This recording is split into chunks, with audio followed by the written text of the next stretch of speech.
جو کہتے ہیں کہ مشاجرات کے بارے میں بات نہیں کرنی چاہیے، کہتے ہیں کہ مشاجرات کے بارے میں بات نہیں کرنی چاہیے۔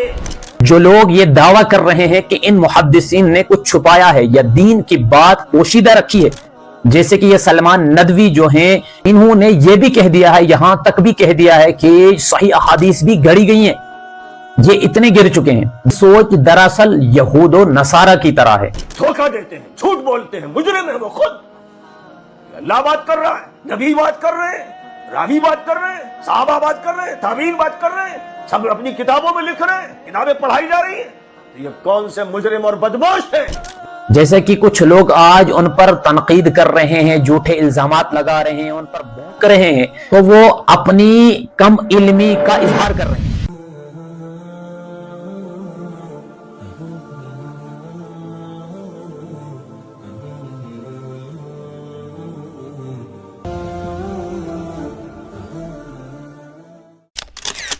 قرآن و سنت کی تعلیمات اور امت مسلمہ کی تاریخ اس بات کی گواہ ہے کہ اللہ کے دین میں ہر وہ چیز مکمل ہے جو انسان کی فلاح اور ہدایت کے لیے ضروری ہے۔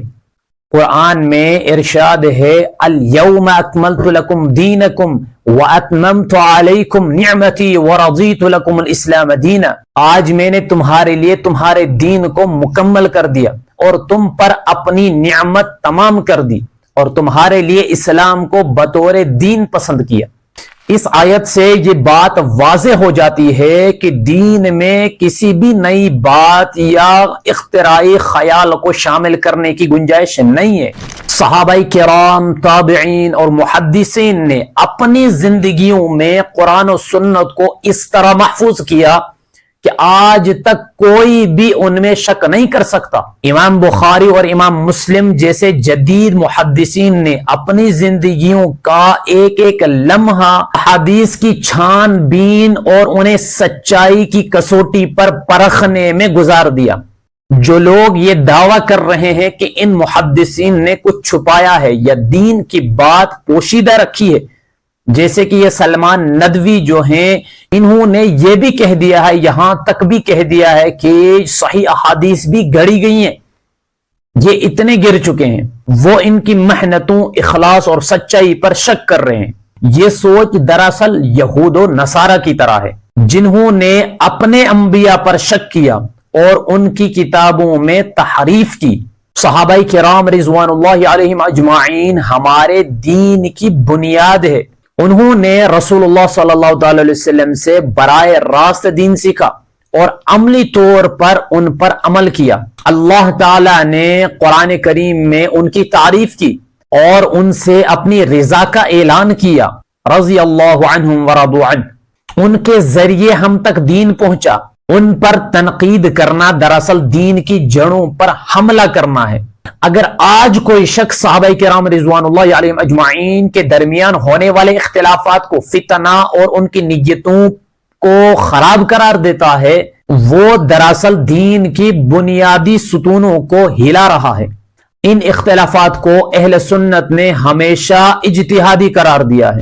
ہر ایک صحابی نے اپنے علم اور سمجھ کے مطابق حق پر ہونے کی کوشش کی اور کوئی بھی ذاتی اناد کا شکار نہیں تھا، جیسے کہ کچھ لوگ آج ان پر تنقید کر رہے ہیں، جھوٹے الزامات لگا رہے ہیں، ان پر بھونک رہے ہیں، تو وہ اپنی کم علمی کا اظہار کر رہے ہیں، وہ اپنی ناسمجھی کا اظہار کر رہے ہیں، وہ اپنی جہالت کا اظہار کر رہے ہیں، حالانکہ وہ جانتے ہیں کہ اللہ رب العزت نے قرآن مجید میں فرمایا رضی اللہ عنہ ورضوا عنہ، لیکن پھر بھی ان کو یہ بات سمجھ نہیں آ رہی، وہ یہ بات سمجھنا نہیں چاہتے۔ کیا پتا اللہ نے انہیں ذلیل کرنا ہے۔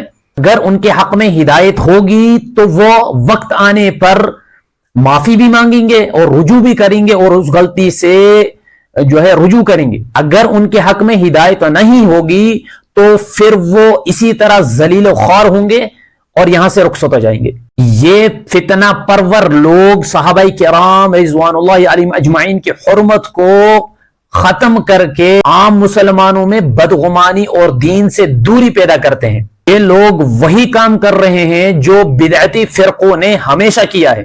یعنی اپنی منمانی کی باتوں کو دین کا حصہ بنا کر امت میں انتشار پیدا کرنا، یعنی خود بھی گمراہ ہو رہے ہیں اور لوگوں کو بھی گمراہ کر رہے ہیں۔ ان کا منہج جو ہے وہ شروع ہو چکا ہے کہ لوگوں کو بھی گمراہ کرنا ہے اور خود بھی گمراہ ہونا ہے۔ اگر آپ اپنے ایمان کی حفاظت کرنا چاہتے ہیں تو ایسے فتنہ پرور لوگوں سے اور ان کے پیروکاروں سے دور رہیں۔ ان لوگوں کی باتوں کو سننا اور ان پر یقین کرنا آپ کے ایمان کو کمزور کر سکتا ہے۔ یہ لوگ عام طور پر جذبات کو ابھارنے والی باتیں کرتے ہیں اور عوام کو یہ باور کرواتے ہیں کہ انہیں سچائی کا علم ہو گیا ہے جو آج تک چھپی ہوئی تھی۔ دین کو اس کے مستند ذرائع سے حاصل کرے، یعنی قرآن و سنت سے اور ان علماء سے جو اہل سنت کے منہج پر قائم ہیں اور جنہوں نے زندگی کا ایک بڑا حصہ علم دین کے حصول میں صرف کیا۔ اگر آپ کسی بھی چیز کے بارے میں الجھن کا شکار ہوں تو مستند علماء سے رجوع کریں، نہ کہ ان لوگوں سے جو سوشل میڈیا پر انتشار پھیلا رہے ہیں۔ اپنے اور اپنے دوست احباب کے درمیان ایسے لوگوں کی باتوں کو پھیلنے سے روکیں۔ یہ سچ ہے کہ ایسے لوگ اور ان کے اندھے مقلد ہر دور میں موجود رہے ہیں، لیکن امت کی بقا ہمیشہ اس منہج پر رہی ہے جو قرآن و سنت اور سلف صالحین کا ہے۔ اپنے ایمان کی حفاظت اور اللہ کے رضا کے لیے اسی راستے پر ثابت قدم رہے۔